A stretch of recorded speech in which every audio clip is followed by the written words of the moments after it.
எங்களுடைய உறவுகளை இணைத்து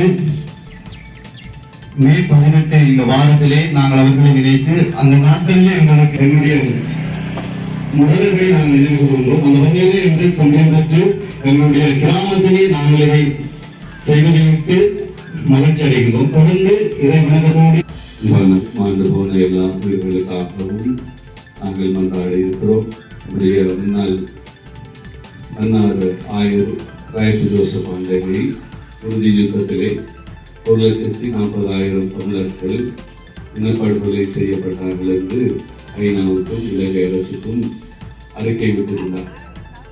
2009 இருந்து இன்று வரை நாங்கள் பிறந்த உறவுகளுக்காகவும் யுத்தத்தின் போது காணாமல் ஆக்கப்பட்ட உறவுகளுக்காகவும் நீதியை கேட்டும் விமோசனத்தை கேட்டும் அறவழியிலே எங்களுடைய போராட்டங்களை நடத்தி கொண்டிருக்கின்றோம்.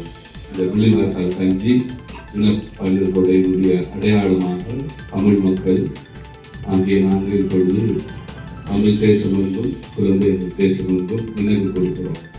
அதே இந்த நாளிலே நான் மாண்டு போன என்னுடைய உறவுகள் அனைவருக்காகவும் கொண்டாடுவதோடு அவருடைய ஆண்டவர்களை காணாமல் ஆக்கப்பட்டவர்களுடைய இளைஞர்களை உறவுகள் அறிந்து கொள்ளவும், குறிப்பாக இன்னும் ஒரு முறை இவ்வாறான போர் நடைபெறாமல் இந்த நாடு அமைதி காற்றை தொடர்ந்து சுவாசிக்கவும் ஆண்டவர் கூற வேண்டும் என்றும், இந்த இன அழிப்புக்கு காரணமானவர்கள் பொறுப்பு கூறப்பட வேண்டும் என்றும், நீதிகளை மாற்றப்பட வேண்டும் என்றும் ஆண்டவருடைய அருளை பெற்று கொண்டாடுவார். தந்தை மகன் தூய ஆவியாரின் பேராலே ஆண்டவரை புலிவாய்க்கால் நிகழ்வு உண்டாக கொத்து கொத்தாக அளிக்கப்பட்ட வெள்ள வேண்டும் என்று இடம்பெயர்ந்து ஓடிய நிலையிலே சாகடிக்கப்பட்ட நம்முடைய உறவுகளை யுத்தத்தின்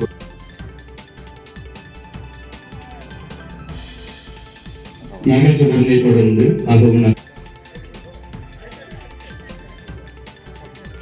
ஏற்பாடு செய்யப்படுகின்றது.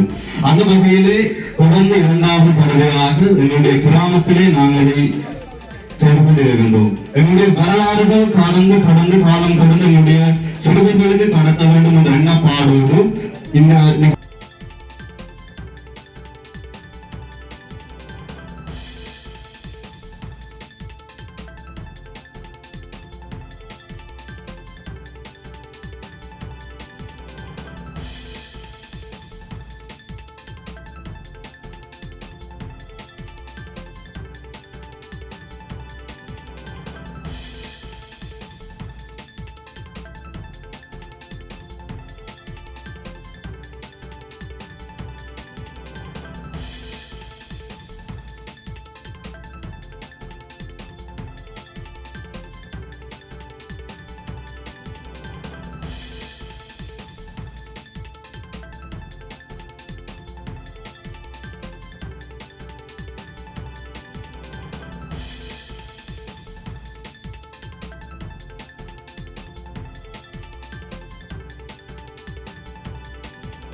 மேலதிக செய்திகளுக்காக எமது யூடியூப் தளத்தை சப்ஸ்கிரைப் செய்யுங்கள்.